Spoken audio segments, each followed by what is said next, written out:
Hello everyone, welcome to genic.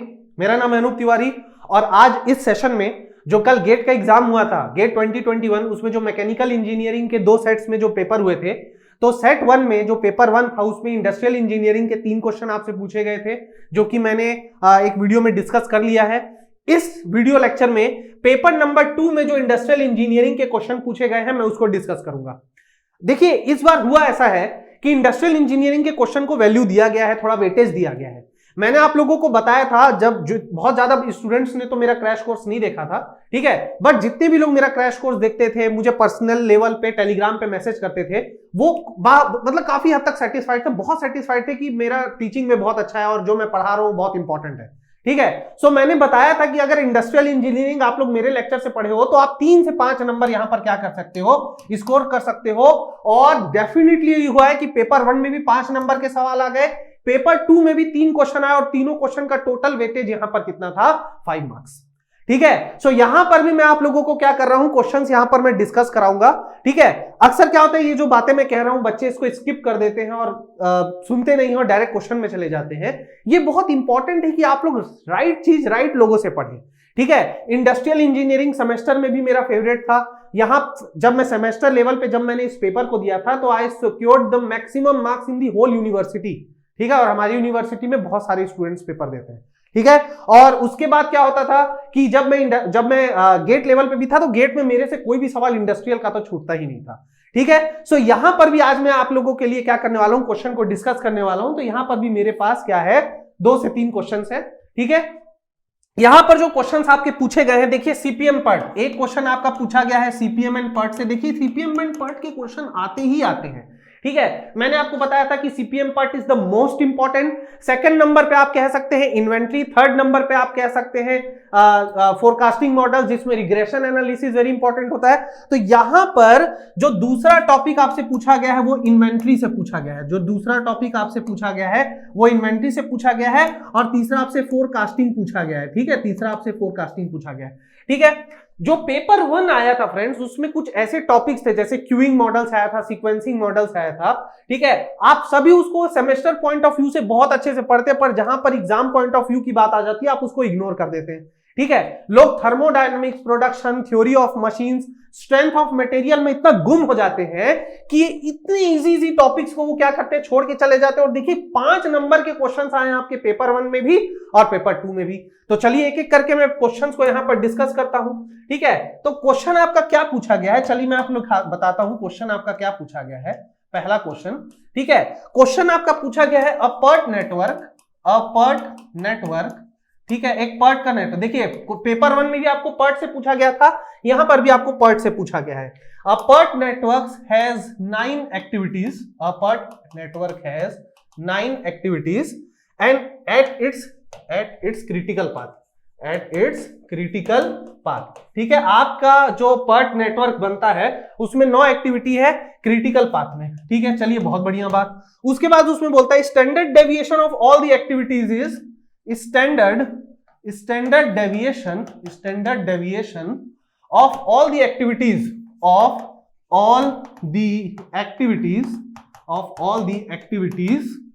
is 3। ठीक है, the standard deviation of the project is, हे भगवान, the standard मतलब इससे इजी सवाल क्या आपसे पूछेगा मुझे नहीं पता। the standard deviation of project is।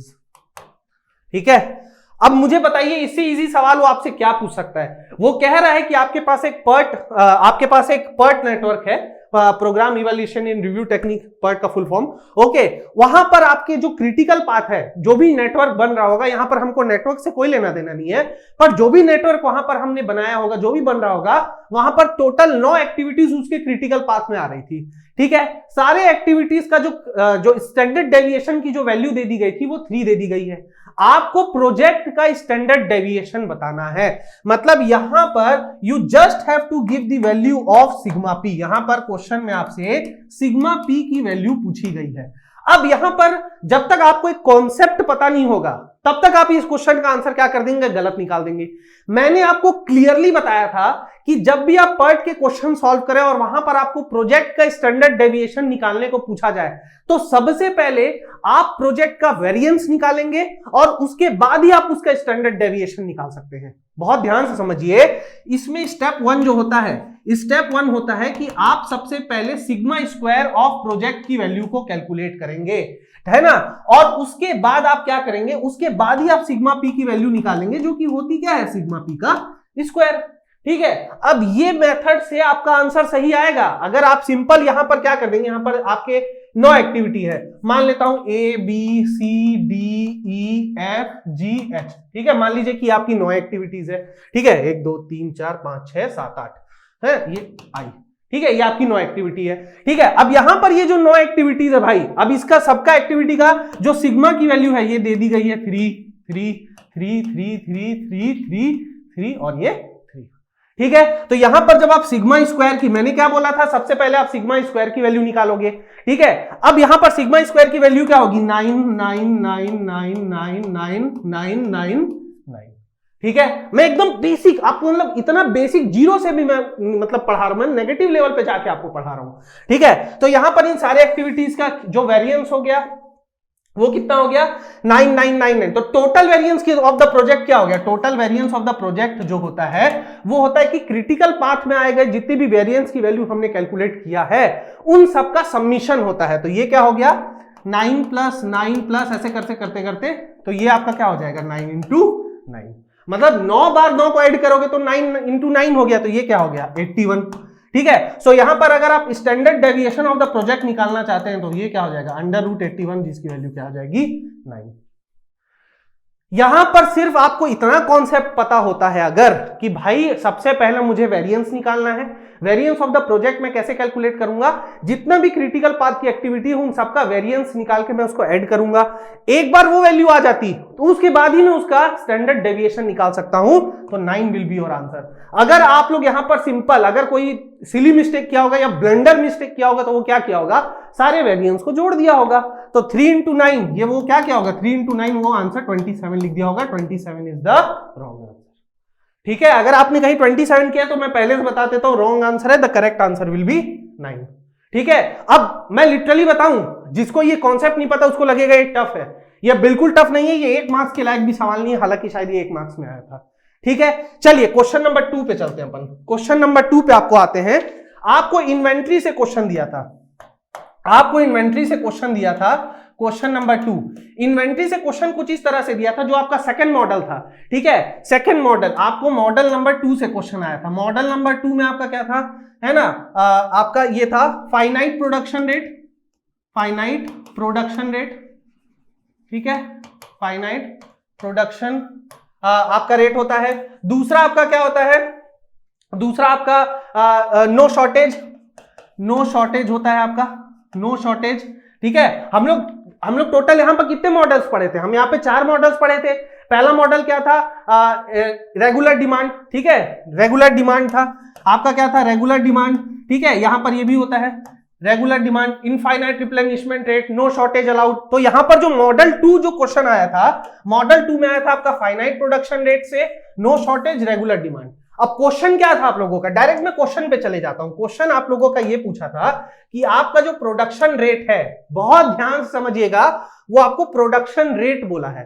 तो आपका जो प्रोडक्शन रेट था कुछ बियरिंग्स के अकॉर्डिंग दिया गया था शायद, तो वो आपका दिया गया था 30,000 बियरिंग्स पर डे। ठीक है, बियरिंग पर डे। ठीक है, यही आपको दिया गया था, पता नहीं बियरिंग्स था या जो भी था, मुझे बियरिंग्स स्टूडेंट्स ने बताया है। दूसरा आपका क्या था, डिमांड रेट। ठीक है, एक होता है आपका प्रोडक्शन रेट, एक होता है आपका डिमांड रेट। तो डिमांड रेट आपको कितना दिया गया था, 15,000 बियरिंग्स पर डे। ठीक है, यहां पर भी आप लोगों को एक चीज पता होनी चाहिए थी कि यहां पर जो प्रोडक्शन रेट होता है वो डिमांड रेट से ज्यादा होता है। ठीक है, तो देखिए ये ज्यादा है आपका, चलिए वेरी गुड, नाइस, अच्छी बात है। उसके बाद आप लोगों को ऑर्डरिंग कॉस्ट दिया गया था, ऑर्डरिंग कॉस्ट आपको दिया गया था 1800 रुपीज। कितना दिया गया था, 1800 रुपीज पर ऑर्डर। ठीक है, अगर आप एक बार ऑर्डर कर रहे हैं तो आपको 1800 रुपए पे करना पड़ रहा है, तो 1800 पर, यहां पर मैं लिख देता हूं पर ऑर्डर। ठीक है, उसके बाद आप लोगों को दिया गया था होल्डिंग कॉस्ट। ठीक है, होल्डिंग कॉस्ट ये आपको दिया गया था 20 पर यूनिट पर ईयर। ठीक है, ये आपको होल्डिंग कॉस्ट दिया गया था। ठीक है, आपको टोटल वर्किंग डेज दिया गया था। आपका टोटल वर्किंग डेज मतलब साल में कितना दिन काम चल रहा है, तो वर्किंग डेज की वैल्यू आपको दी गई थी। ये आपको कितनी दी गई थी? 300 डेज। ये आपको कितनी दी गई थी? 300 डेज। क्वेश्चन में आपसे क्या मांगा गया है? क्वेश्चन में आप लोगों से economic order quantity, economic order quantity यानी कि क्यू डैश की वैल्यू आपसे वो पूछा है। ठीक है, क्यू डैश की वैल्यू आपसे पूछा है। अब यार इससे इजी क्वेश्चन क्या हो सकता है? आपको वो सारी वैल्यू दे दिया है, आपको सिर्फ फॉर्मूला में पुट करना है और आंसर लाना है। चलो यहां पर थोड़ा सा डेढ़ होशियार बन जाते हैं, थोड़ा सा मैं ज्यादा आपको बता देता हूं। तो यहां पर क्या था, आप लोगों के पास ये लॉट साइज होता था। ठीक है, और यहां पर आपका क्या होता था? साइकिल टाइम होता था। यही मैंने आप लोगों को बताया था। ठीक है, इसका जो ग्राफ बनता था, इसका जो ग्राफ बनता था वो किस टाइप से बनता था? कुछ इस टाइप से बनता था। ये मैंने बताया था आप लोगों को, कुछ इस टाइप से बनता था, ऐसे करके। ठीक है, कुछ इस टाइप से बनता था, ये ऐसे, ये। ठीक है, ये आपका होता था। यहां पर ये साइकिल, ये टाइम t1 होता था, ये टाइम t1 होता था। ठीक है, ये टाइम t2 होता था। ठीक, ओके। यहां पर आपका ये क्या होता था? मैक्सिमम इन्वेंट्री होता था। ये IM की वैल्यू होती थी, ये IM की वैल्यू होती थी।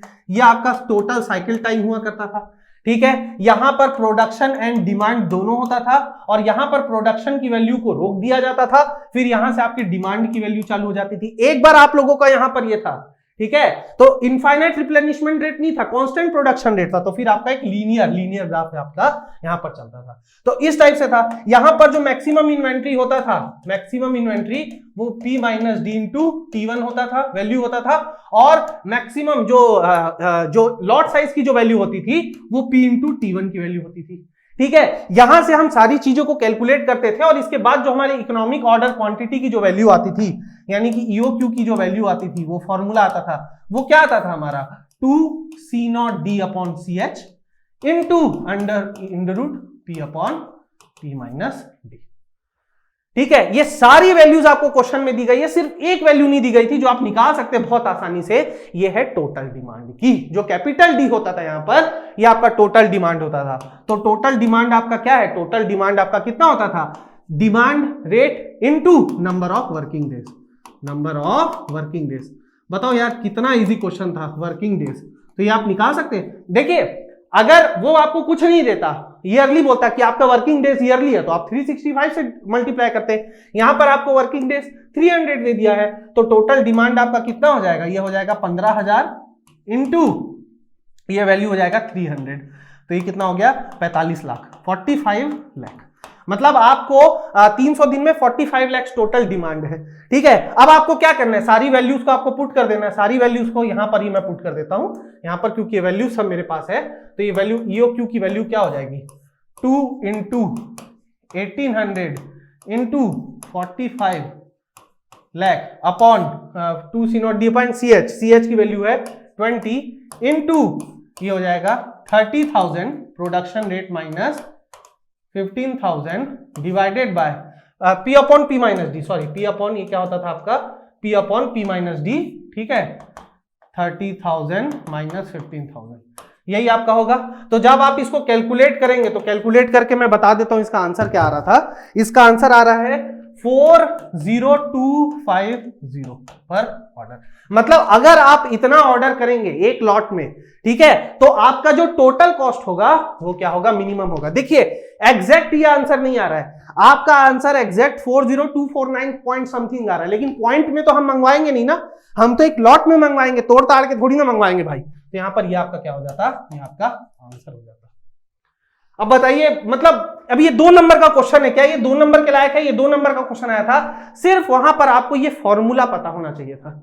अगर आपको ये फॉर्मूला पता है, आप ये क्वेश्चन तुरंत 1 मिनट में कैलसी में पुट करिए और आंसर ला लिए। देखिए, मैं समझा रहा हूं इसलिए मैंने ये सब चीज आपके सामने लिखा। क्या ये सब की जरूरत थी? ये सब की जरूरत भी नहीं थी। ठीक है, बट समझाने पॉइंट ऑफ व्यू से मैंने दे दिया। ठीक है, ये 2 नंबर का सवाल आया था। इसके बाद एक और सवाल आया था जो आप लोगों का किससे रिलेटेड आया था? आप लोगों का आया था फोरकास्टिंग। ये आप लोगों का किससे आया था? फोरकास्टिंग से रिलेटेड आया था। चलो देखिए, मैं बताता हूं यहां पर क्वेश्चन क्या था। क्वेश्चन जो था बहुत इजी था, लेकिन यहां पर जो आपसे वैल्यू पूछी गई थी वो डायरेक्ट फॉर्मूला बेस्ड थी। अगर आपको फॉर्मूला पता है तो आप आंसर निकाल लेंगे, अगर आपको फॉर्मूला नहीं पता है तो आप आंसर नहीं निकाल पाएंगे। सिंपल यही क्वेश्चन था। अब देखिए मैं क्वेश्चन बताता हूं क्या था। आपको यहां पर इस टाइप से दे दिया गया था 1 2 3 4, ठीक है, ये आपको दे दिया गया था और ये इस टाइप से, ठीक। यहां पर आपके पास था फोरकास्ट, यहां पर आपके पास क्या था, यहां पर आपके पास था मंथ, ठीक है। उसके बाद आपके पास था डिमांड, उसके पास था आपके पास डिमांड, ठीक है। डिमांड को आप किससे लिख सकते हैं, DI से लिख सकते हैं। फोरकास्ट था, यहाँ पे फोरकास्ट था, ठीक है, इसको आप FI से डिनोट कर सकते हैं, ठीक है। उसके बाद आपको पास था यहाँ पर एरर, ये आपको कैलकुलेट करना पड़ता, ठीक है। आपको बस ये 3 चीजें दी गई थी, आपको मंथ, डिमांड एंड फोरकास्ट आपको दे दिया गया था, ठीक है। मैं बता रहा हूं आपसे पूछा गया था। पहले क्वेश्चन लिख लेते हैं। आपके पास क्वेश्चन में था अप्रैल, ठीक है, इसको मैं थोड़ा यहां कर देता हूं, मई जून जुलाई अगस्त, अप्रैल मई जून जुलाई और ये आपका क्या हो गया अगस्त, ठीक है। आपके पास ये 1 2 3 4 5 मंथ का आपको डिमांड और फोरकास्ट दिया गया था। डिमांड आपके है 225, ठीक है, 220, 220, 285, ठीक है, 290 और उसके बाद लास्ट में आपका था 250, ठीक है। ये आपको डिमांड दे दिया गया था। फोरकास्ट आपको कितना दे दिया गया था, 200, 240, ठीक है, 300, ये सब निकालने नहीं पूछा गया था, मैं आपको बता रहा हूं यहां पर क्या पूछा गया था, 270, 230, ठीक है। आपको यहां पर क्वेश्चन में ये बोला गया था कि MAPE की वैल्यू क्या होगी। देखिए क्वेश्चन में आपको पूछा गया था MAPE की वैल्यू यहां पर क्या होगी। अब यहां पर मैं बस इतना बता रहा हूं कि ये पॉइंट मैंने आप लोगों को नहीं बताया था, ठीक है, क्योंकि कभी भी ये क्वेश्चन नहीं पूछा जाता है। हमेशा जो इसमें सबसे इंपॉर्टेंट पॉइंट होता है, मैं ऑनेस्टली बता रहा हूं, बिल्कुल जो सच है वो सच है। मैंने यहां पर आप लोगों को ये बताया था कि regression analysis is the most important topic in forecasting. अगर रिग्रेशन एनालिसिस से एरर का कोई क्वेश्चन आएगा, यहां पर एक्चुअली ये जो MAPE होता है, ये आपका होता है मीन एब्सोल्यूट परसेंटेज एरर। ये एक्चुअली आपका क्या होता है, मीन एब्सोल्यूट परसेंटेज एरर, ठीक है, ठीक है। एक्चुअली आप लोगों का जो ये क्वेश्चन अगर एरर से आपका पूछा जाता है तो आपका मीन एरर पूछता है या फिर आपका मीन स्क्वायर एरर पूछता है, लेकिन यहां पर आप लोगों को मीन एब्सोल्यूट परसेंटेज एरर पूछ दिया गया। तो अगर मैं 6 क्वेश्चंस आपके गेट 2021 इंडस्ट्रियल इंजीनियरिंग से पूछा गया है, तो मेरी नजर में यही एक ऐसा क्वेश्चन है जो आपको थोड़ा परेशान करेगा। वो इसलिए क्योंकि अगर इसका क्या होता है, एक रिलेशन होता है। अगर ये रिलेशन आपको पता है तो 1 मिनट में सवाल बन जाएगा, अगर ये रिलेशन आपको नहीं पता है तो आपसे सवाल नहीं बनेगा। तो एक्चुअली इसको निकालने का जो फॉर्मूला होता है फ्रेंड्स, वो मैं बता देता हूं क्या होता है। वो फॉर्मूला होता है summation I 1 to n mod DI minus FI upon DI into 100। अब ये मॉड क्यों लगा रहा हूं मैं आप लोगों को बताता हूं, n, ठीक है, ये इसका वैल्यू होता है, यही होता है MAPE का वैल्यू, यही आपको होता है MAPE यानी कि मीन एब्सोल्यूट परसेंटेज एरर का वैल्यू, ठीक है। आपको सब कुछ क्वेश्चन में दिया है, ठीक है। यहां पर n की वैल्यू, यहां पर n की वैल्यू कितनी है, 5। आपके पास DI की भी वैल्यू है, आपके पास FI की भी वैल्यू है, ठीक है। और एक्चुअली जो एरर होता है ना, ये DI माइनस FI, इसी को हम क्या कहते हैं, एरर कहते हैं। इसी को हम क्या कहते हैं, ये जो एरर होता है यही आपका क्या होता है, DI माइनस FI, ठीक है। तो यहां पर क्या होता है, DI minus FI upon DI, ठीक है, ये मॉड, सॉरी यहां पर ये क्या हो जाएगा इनटू 100 और ये आपका क्या हो जाएगा मॉड, ठीक है। आप बस इसकी वैल्यू को लगा रख देंगे ना तो बहुत आसानी से आपका आंसर आ जाएगा।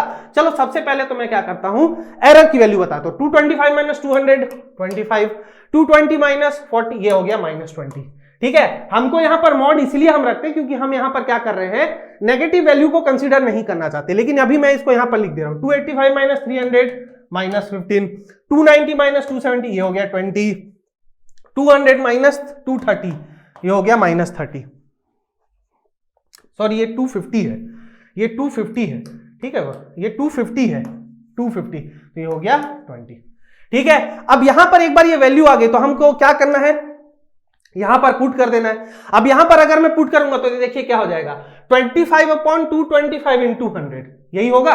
DI माइनस FI की वैल्यू मैंने लिख दी है अपॉन DI, DI क्या है यहाँ पे 200 इंटू 100, तो ये वैल्यू भी मैंने कैलकुलेट करके रख ली है। ये होगा 11.11, पहला 11.11, उसके बाद होगा 9.09। आप वैल्यू पुट करके देख लीजिए, ठीक है, पुट करके देख लो, आपको वही आंसर आएगा 5.26। अब देखिए ये 5 ये होगा 26, 5.26।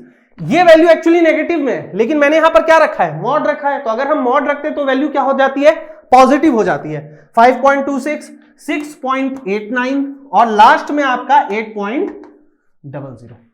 ठीक है, तो यहां पर जब आप इसको सम करेंगे, इसका जब आप सम करेंगे तो ये वैल्यू आपको आ जाएगी, ये ऊपर वाली वैल्यू आ जाएगी और ये आ रही है 40.356, 40.356। अब देखो यहां पर मैं यहां पर इसकी वैल्यू को पुट कर देता हूं 40.356। एन की वैल्यू कितनी है भाई, अप्रैल मई जून जुलाई अगस्त 5 डिवाइडेड बाय 5, तो ये कितना हो जाएगा 8.071, 8.071। ठीक है, तो ये आ गया आपका आंसर। तो अगर आप लोगों ने मेरा वो क्रैश कोर्स में इंडस्ट्रियल इंजीनियरिंग को पढ़ा है तो ऑनेस्टली बताऊं तो 6 में से 5 क्वेश्चन तो डेफिनेटली आपसे बनना था। ये चीज मैंने ये फॉर्मूला आप लोगों को नहीं बताया था, मैंने ये फॉर्मूला तो आप लोगों को नहीं बताया था, बट ये फॉर्मूला एक्चुअली ये फॉर्मूला है और ये हम लोग पढ़ते हैं, हम सेमेस्टर लेवल में पढ़ते हैं। ये क्वेश्चन ऐसे कभी पूछा नहीं जाता, लेकिन कई बार हो जाता है, कुछ चीजें ऐसी पूछ दी जाती है जो हम एंटिसिपेट नहीं करते, बट इसका मतलब ये नहीं कि वो टफ हो, ये टफ नहीं है, सिर्फ आपको इसकी नॉलेज नहीं होती। ठीक है, मैंने भी नहीं सोचा, जब मैंने सुना कि यार एमएस मतलब आपको ये पूछ दिया गया है एमएपीई, आपको मीन एब्सोल्यूट परसेंटेज एरर, तो थोड़ी देर के लिए मैं भी आश्चर्य हो गया कि अरे यार ये पूछ दिया, पता नहीं बच्चों को इसका वैल्यू पता होगा या नहीं होगा। ठीक है, ओके। अब यहां पर क्या बचा, मैंने फ्लूइड मैकेनिक्स पढ़ाया था, फ्लूइड मैकेनिक्स में फ्लूइड मशीनरीज के एक एक क्वेश्चन दोनों पेपर में आ गए। ठीक है, अब फ्लूइड मशीनरीज बहुत सारे बच्चों को डाउट्स होता है, बहुत सारे बच्चे उसको करते हैं नहीं करते हैं। ठीक है, मैं यहां पर सिर्फ फ्लूइड मैकेनिक्स के क्वेश्चन को डील करूंगा और वहां से भी फ्लूइड मैकेनिक्स के दोनों पेपर में मिला के 6 to 8 marks, approximately 6 to 8 marks से क्वेश्चन दोनों पेपर में आपसे पूछे गए। ठीक है, तो उसको भी मैं डिस्कस करूंगा। आज आप लोग इंडस्ट्रियल इंजीनियरिंग के क्वेश्चन को देखिए और थोड़ा सा एनालिसिस करिए कि क्या आपसे ये क्वेश्चन बनने लायक थे या नहीं थे। डेफिनेटली थे, और अगर इसके बावजूद अगर आपसे ये क्वेश्चंस नहीं बने हैं तो कहीं ना कहीं आपकी मेहनत में कुछ ना कुछ लैक था, कुछ ना कुछ केयरलेसनेस था। ठीक है, मुझे नहीं लगता, अगर मैं इस क्वेश्चन की बात करूं तो चलो इस क्वेश्चन में तो मैं आपको माफ भी कर दूं, लेकिन आप बताइए क्या इस क्वेश्चन में मैं आपको माफी दूंगा अगर आपसे एक सवाल नहीं बना होगा तो? ठीक है, आप खुद को, आपको ये फील होना चाहिए। अगर आप ये क्वेश्चन देखो यार, मतलब ये क्वेश्चन का क्या लेवल है, ये क्वेश्चन का तो कोई लेवल ही नहीं है ना, तो आप लोग थोड़ा सा सेल्फ एनालिसिस करिएगा कि यहां पर दोनों पेपर में 5 मार्क्स मेरे कहीं नहीं जा रहे हैं यार। 5 मार्क्स बहुत बड़ा डिफरेंस क्रिएट कर सकता है। 5 मार्क्स आपके एनआईटी आईआईटी में डिफरेंस क्रिएट कर सकता है। 5 मार्क्स आपके ओल्ड आईआईटीज न्यू आईआईटीज में डिफरेंशिएट क्रिएट कर सकता है। 5 मार्क्स आपके ओल्ड आईआईटी और पीएसयू में डिफरेंस क्रिएट कर सकता है। ठीक है, सो होपफुली आपको आज का ये लेक्चर अच्छा लगा होगा। अगर आपको मेरा ये लेक्चर अच्छा लगा है और आप चाहते हैं कि गेट जेनिक में भी मैकेनिकल की क्लासेस स्टार्ट हो, इलेक्ट्रिकल के टक्कर में कोई चीज आए, तो प्लीज यार इस वीडियो को लाइक शेयर एंड सब्सक्राइब जरूर करना हमारे चैनल को। ठीक है, और जहां तक पढ़ाने की बात है तो जो सब्जेक्ट्स हम लोग पढ़ाएंगे ना उसके कंटेंट में तो आपको कोई कमी नहीं मिलेगा। अगर आपको मेरी बात में 2 पैसे का भी वो लग रहा है ना यार, तो 13 लेक्चर्स ही है, जाके देख लो। और जो मैंने ये पढ़ा है सब चीज मैंने आपको बताया कि अगर ऐसा क्वेश्चन आएगा तो इस पे ध्यान देना है, खासकर इस टॉपिक पे तो मैंने आपको जरूर बताया। दोनों पेपर में आपके वेरिएंस से क्वेश्चन पूछ दिया गया, पार्ट के क्वेश्चंस आ गए। ठीक है, स्टूडेंट सीपीएम करके चले जाते हैं, बहुत ज्यादा मेहनत करना पड़ा तो क्रैश एनालिसिस कर लेते हैं, पार्ट पर कोई ध्यान नहीं देता। मैंने पूरा एक लेक्चर डेडिकेट किया था program evaluation and review technique, part पे पूरा मैंने एक लेक्चर डेडिकेट किया था। मैं जानता था कि इससे क्वेश्चन आएगा तो सिली मिस्टेक की वजह से ही आपका आंसर गलत होगा, वरना आपका आंसर गलत नहीं होगा। मैंने आपको यह भी बताया था कि सीपीएम पार्ट से क्वेश्चन आता है तो सबसे मुश्किल होती है सिर्फ नेटवर्क को फॉर्म करने में। वो भी कब होता है, अगर आपका एक्टिविटी के अकॉर्डिंगली आपको दे दिया जाए कि कोई एक्टिविटी है और उसका प्रीडिसेसर एक्टिविटी है, वैसे करके अगर आपको क्वेश्चन दे दे तो वहां पर आपको लोगों को दिक्कत हो सकती है। इसके अलावा आपको सीपीएम पार्ट में कहीं भी दिक्कत नहीं आनी चाहिए। सीपीएम पार्ट एक बहुत ईजी टॉपिक है और बहुत ईजी पूछा भी गया। अब अगर आप लोग चाहेंगे कि पेपर एनालिसिस में बताऊं कट ऑफ कितना जा सकता है तो वो सारी चीजें भी मैं बता सकता हूं, लेकिन आपको कमेंट सेक्शन पे लिखना होगा। ठीक है, मैं अकेला हूं, मेरे पास कोई बड़ी सी टीम नहीं है जो एक पूरा पैनल डिस्कशन करे। ठीक है, 1 मैन आर्मी की तरह हम फाइट कर रहे हैं। ठीक है, लेकिन अगर आपका सपोर्ट रहा तो एक बहुत अच्छी मैं टीम यहां पर क्रिएट कर सकता हूं और आप लोगों की डिमांड पे एक अच्छा हम कोर्स स्टार्ट कर सकते हैं 2022-23 के लिए। ठीक है, सो आई होप आप लोग सपोर्ट जरूर करेंगे। फ्लूइड मैकेनिक्स के भी जो क्वेश्चंस आए उसको भी हम डिस्कस करेंगे। देखना कितना इजी क्वेश्चन है जो फ्लूइड मैकेनिक्स का है, जो मैंने पढ़ाया है। ठीक है, उसमें आपको कहीं भी दिक्कत नहीं होगा। मैं कुछ क्वेश्चन तो सिर्फ यूनिट बैलेंस करके आपको बता दूंगा, मैंने आपको बताया था यूनिट बैलेंस करके भी आप क्वेश्चन सॉल्व कर सकते हैं, क्वेश्चन आ गया। ठीक है, चलिए वो बात की बात है। अभी आप क्या करेंगे, इसको देखिए, एनालिसिस करिए। ठीक है, आई होप आपका पेपर अच्छा गया होगा। अगर आप चाहते हैं कि पेपर का कट ऑफ कितना जा सकता है तो आप कमेंट सेक्शन में लिखिए, उस पर भी एक छोटा सा सेशन ले लूंगा मैं। ठीक है, आप सभी अपना ख्याल रखें, नेक्स्ट लेक्चर में आपसे फिर से मुलाकात होगी। Thank you so much.